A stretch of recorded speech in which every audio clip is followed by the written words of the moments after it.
우리가 경험적으로 알듯이 우리 인생이라는 것은 항상 장미꽃이 피어있는 멋진 길을 걸어가는, 양탄자 깔리는 아름다운 길을 가는 그런 인생이 아니에요. 물론 그런 날도 있겠지요. 어떤 날 모든 게 잘 술술 풀려가지고 속된 말로 막 우수대통하는 날도 우리 인생 속에 지난 날 보면 있었겠지요. 그런 경우에는 1년 내내 오늘만 같아라 하고 싶을 것입니다. 그러나 우리 인생이 가는 길에는 비바람이 불어오고 북풍 한설이 몰아치는 매서운 날이 있습니다. 맑고 밝고 깨끗한 날씨에 햇빛 비치는 날만 있는 것이 아니라 비바람 눈보라가 치고 홍수가 나고 가슴 아프는 어둠의 그림자가 우리의 삶을 흔드는 그런 날도 있다는 거예요. 어떻게 보면 한 문제가 지났다 싶으면 또 문제가 나타나고, 이게만으로 끝났다 싶은데 또 어떤 문제가 나타나고, 어떤 때는 몇 가지 문제가 한꺼번에 몰려가 정신을 못 차릴 때도 있어요. 그럴 때는 다 끝났다, 내 인생 완전히 일어섰으면 절망이다 하는 순간도 우리 인생의 삶에 있다는 것입니다. 이 땅에 살아가는 동안에 문제로부터 완전히 자유로운 사람은 한 사람도 없습니다. 세월이 흘러가도 사람들의 근본적인 문제는 차이가 없어요. 시대와 환경에 따라 문제 형태만 바뀔 뿐이지. 오늘 본문은 절망적인 상황 가운데 우리가 어떻게 해야 할지 교훈받는 시간입니다.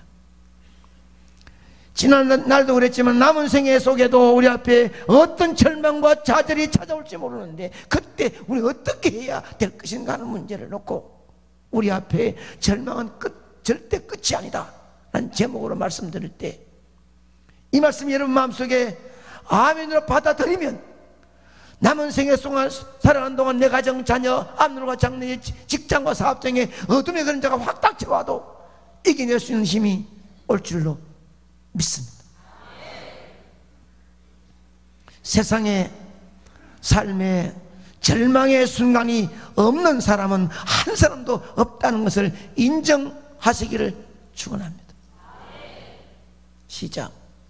세상의 삶에 절망의 순간이 없는 사람은 한 사람도 없다는 것을 인정해야 합니다. 인정하시면 아멘입니다. 본문에 나타난 이스라엘이 처한 상황 한번 볼까요? 그들은 하나님의 인도하심 가운데 애굽을 출발했습니다. 하나님의 인도하심 가운데 남쪽으로 향하여 드디어 홍해 입구에 왔습니다. 그런데 그곳의 위치가 아주 안 좋아요.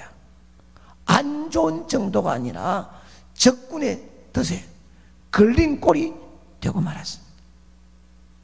앞에는 시푸른 홍해가 있습니다. 옆에는 끝없는 사막이 펼쳐 있습니다. 그래서 3절에는 광야에 갇힌 바 되었다라고 표현했습니다. 그런 판국에 뒤에서 애굽의 정규군이 추격해 오고 있습니다. 특별병거 600대 다른 병거와 마병, 보병이 추격합니다. 전군 총동원령을 내려 이스라엘 백성들을 전부 다 죽이려고 하는 것입니다.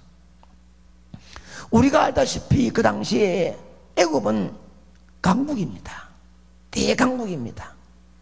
이제 이스라엘은 완전히 동안에든 쥐가 되고 말았습니다. 앞으로도 옆으로도 갈 수가 없습니다.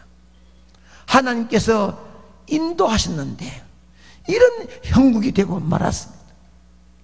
내 뜻대로 왔다면 몰라도 하나님의 인도하심, 하나님 기도하고 충성했던 내 삶이 여기까지 왔단 말이에요. 바로가 볼 때는 이제 하나님의 능력도 바닥이 났습니다. 이스라엘을 향한 도움도 끝났습니다. 더 이상 어찌 하겠느냐. 이스라엘은 우왕좌왕하며 혼미에 빠집니다. 혼란합니다. 결국 동안이던 쥐가 되었으니 이제 가서 싹 쓸어버린다는 생각으로 바로의 군대가 추격하여 왔습니다. 이런 유사한 상황이 우리의 인생 삶에도 얼마든지 있습니다. 우리가 살아있는 동안에는 항상 문제가 있고 난관이 있어요. 앞이 캄캄한 절망적인 순간이 다가온다는 말입니다. 모든 것이 끝장났구나 하는 생각이 들 때가 있습니다. 없었습니까? 있었었고 또 있을 것입니다. 만약 제가 여러분에게 지금 이 시간 문제라고는 전혀 없는 사람 손들어봐라 하면 누가 더 손들겠습니까? 세상에는 아무도 손들 사람이 없을 것입니다.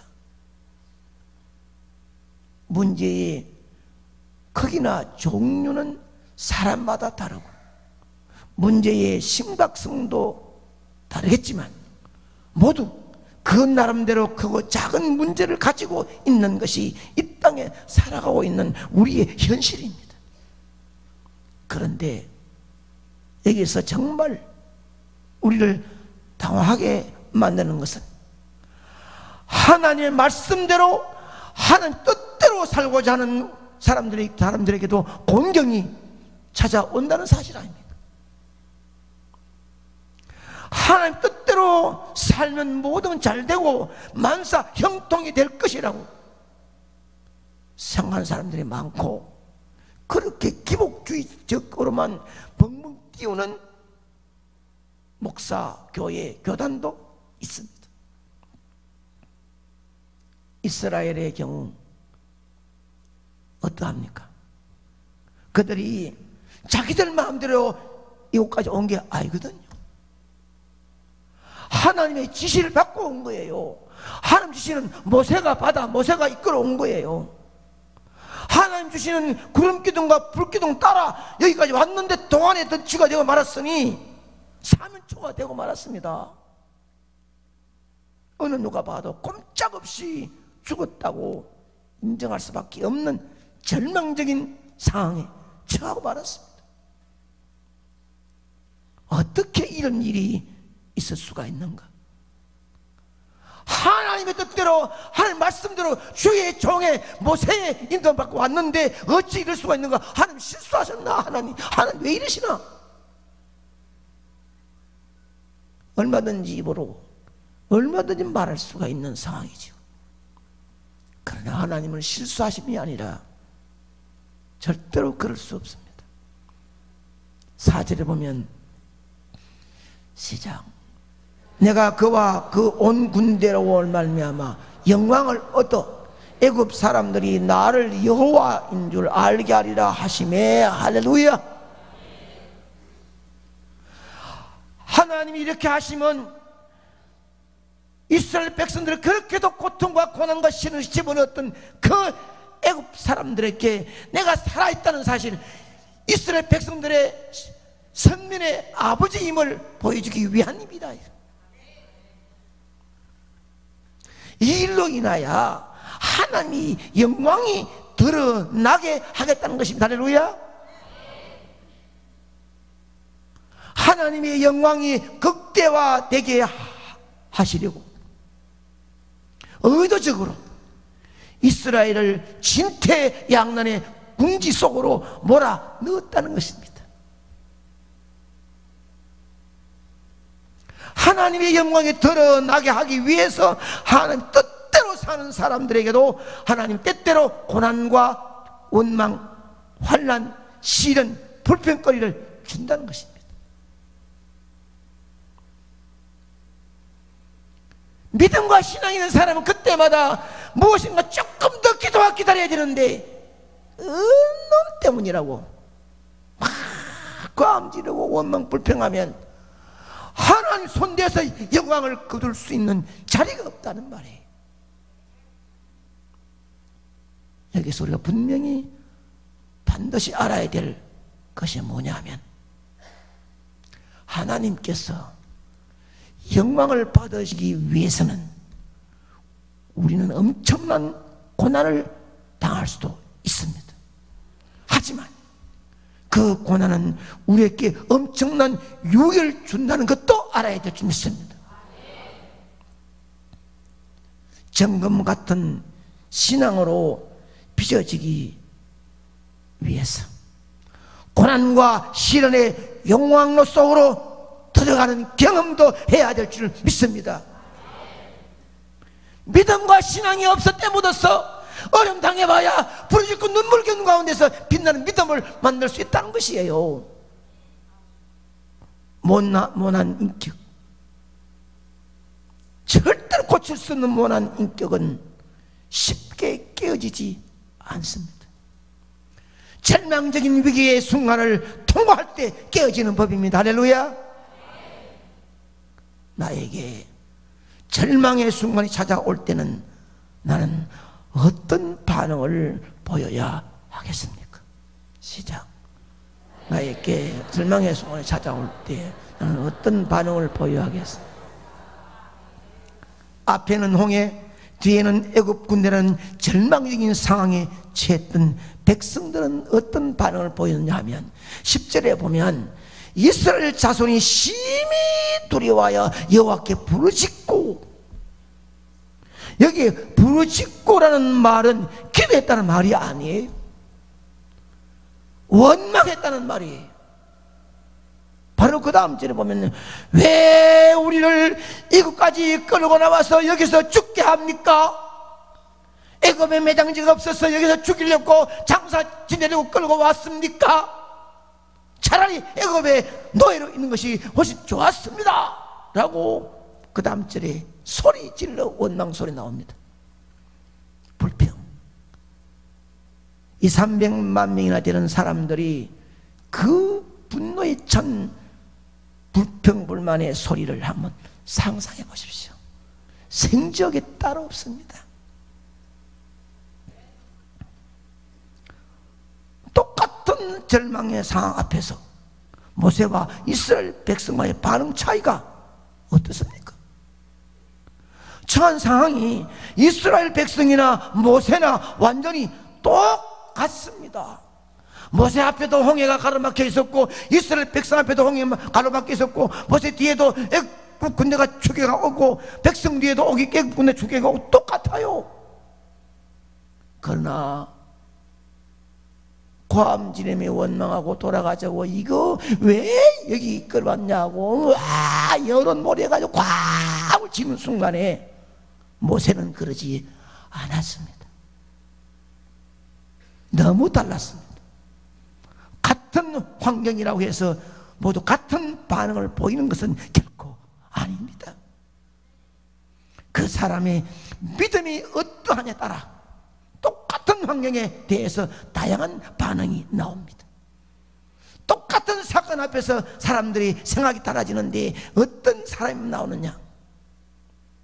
불신앙적인 사람은 항상 부정적인 반응을 보이다가 결국 부정적인 인생을 끝납니다. 한 번도 마음문이 열리잖아요. 그러나 믿음의 사람은 항상 긍정적인 반응을 보이다가 긍정적으로 인생을 멋지게 끝납니다. 모세의 반응이 어떻습니까? 모세의 반응 13절에 보면 함께합니다. 시작. 모세가 백성에게 이르되 너희는 두려워 말고 가만히 있어서 여호와께서 오늘 너희를 위하여 행하시는 구원을 보라. 너희가 오늘 본 애굽 사람을 영원히 다시 보지 아니하리라. 아멘. 그리고 14절의 말씀은 다시 한번 계속해 봅니다. 여호와께서 너희를 위해 싸우시리니 너희는 가만히 있을지어다.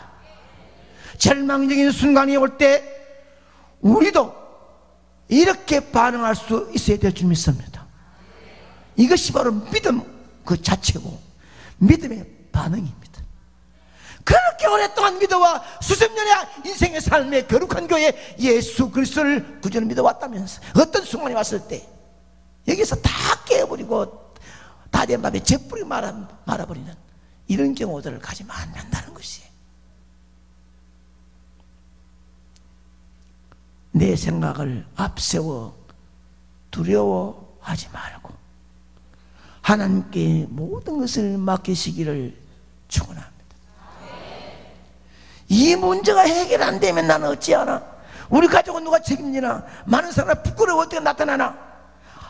밤새도록 머리를 쓰고 수건을 들러매어도 밤을 새고도 그 다음날 답이 오는 것이 아닙니다. 그러면 하나님 앞에 나와서 눈물로 기도하며 맡겨버려야 될 줄 믿습니다.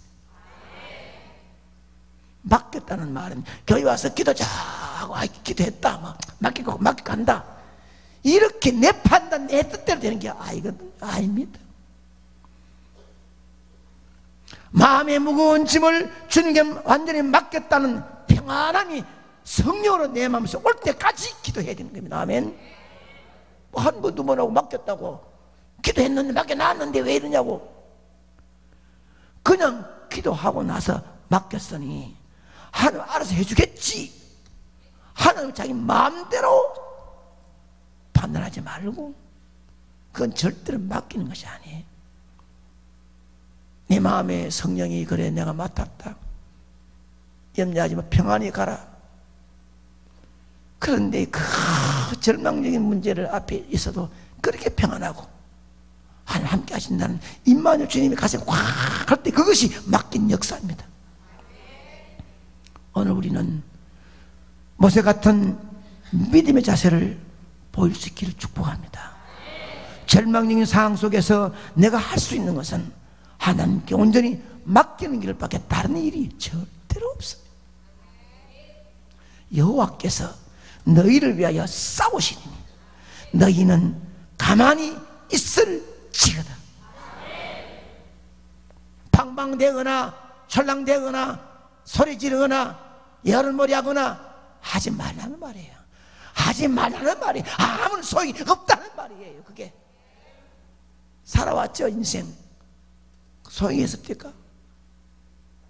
밤새도록 부부와 싸움했더니 그 다음날 시원한 생수의 바람이 응답을 가지고 없디까?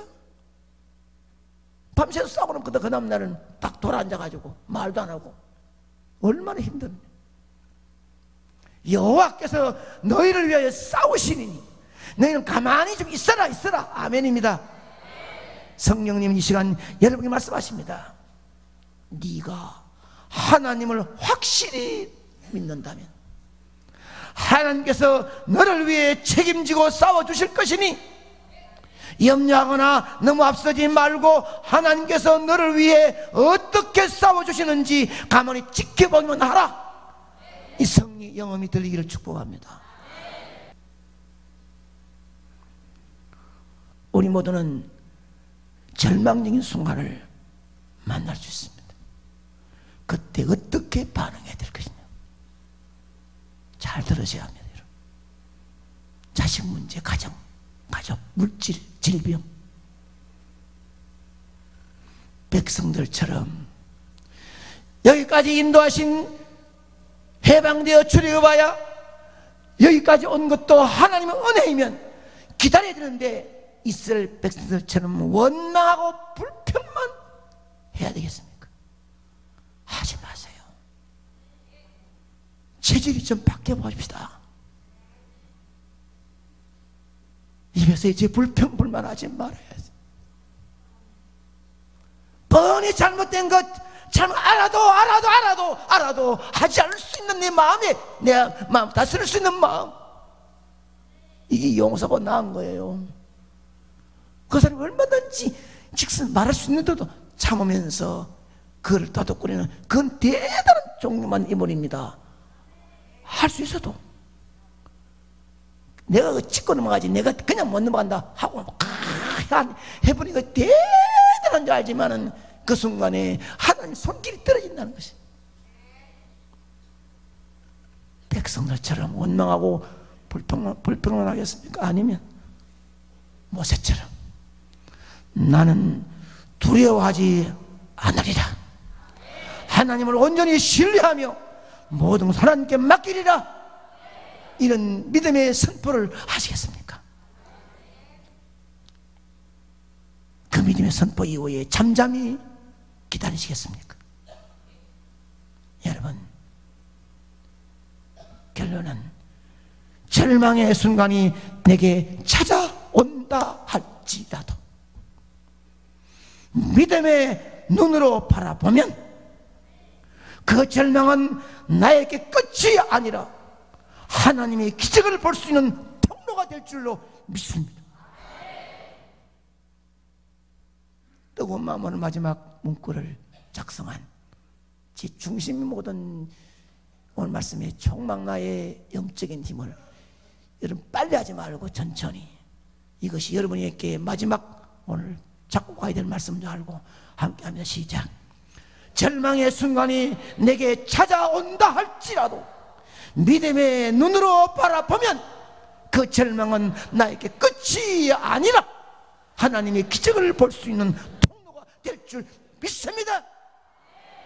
할렐루야. 기도하겠습니다.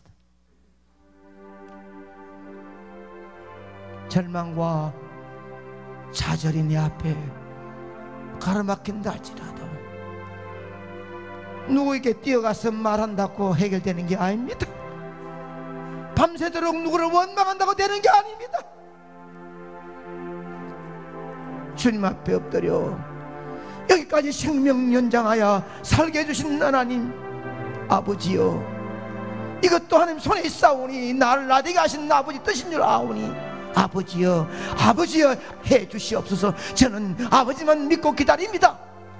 이런 믿음의 선포가 있기를 축복합니다. 남은 인생 사는 동안에 언제나 밝고 맑고 행복한 그런 날만 있는 것이 아니라 비바람 눈보라 갇히는 어둠의 날도 있을 줄로 압니다. 그때마다 오늘 이 말씀을 기억하며 주님만 바라보고 엎드릴 수 있는 믿음이 있기를 바라고, 불평 원망하여 그 아름다운 적각구려 하는 가난 땅을 밟지 못하는 비참한 자가 되지 말고 승리할 수 있기를 축복합니다.